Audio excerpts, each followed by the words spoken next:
আমার মনে হয় এই জায়গাটা আমরা একটু সহনশীলতার পরিচয় দিতে পারি। এটা কি কোনো আইন হইতে পারে যে কার প্ল্যাকার্ড আনবে কার হইতে পারে না? এটা দেয়ালের রং মুছে যায়, স্কোর কার্ড সে তো ক্ষণে ক্ষণে বদলায়। কাগজে আঁকা প্ল্যাকার্ড পরের ম্যাচেই হয়তো আর কাজে আসে না, কিন্তু হৃদয়ে লেখা নাম কোন কালিতে মুছবে?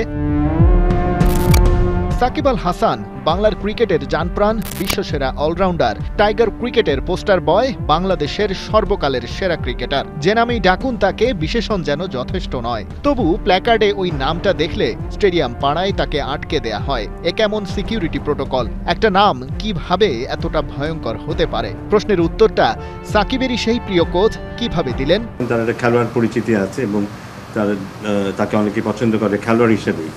হয়তো রাজনীতিতে তার অবস্থান নিয়ে বিভিন্ন রকমের কথা আছে এবং থাকবে, এটা স্বাভাবিক, কিন্তু তার খেলোয়াড় পরিচিতিটা তাকে যথেষ্ট পপুলার করেছে এবং তাকে অনেক পছন্দ করে, সেই হিসেবে তার ছবি নিয়ে আসতে পারে। বিসিবিরই নিয়োগ করা সিকিউরিটি সিস্টেম সাকিবকে ফিল্টার করে মুছে ফেলতে চায়। তবে সংবাদ মাধ্যমে ক্রিকেট কর্তারা বলছেন ঘটনা ঘটেছে তাদের অগোচরে।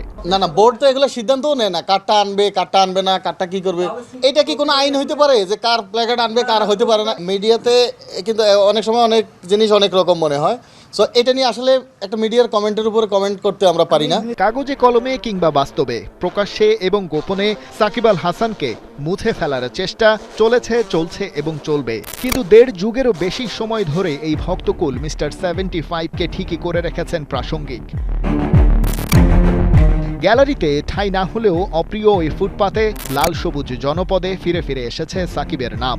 রেকর্ড বই উল্টান, লিডার বোর্ড চেক করুন, ব্যাটিং কিংবা বোলিংয়ে সেরাদের সেরাকে দেখবেন নামটা আসবেই।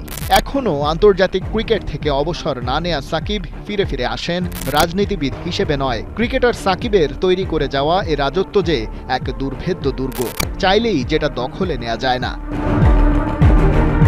খালিদ জামিল, ৭১।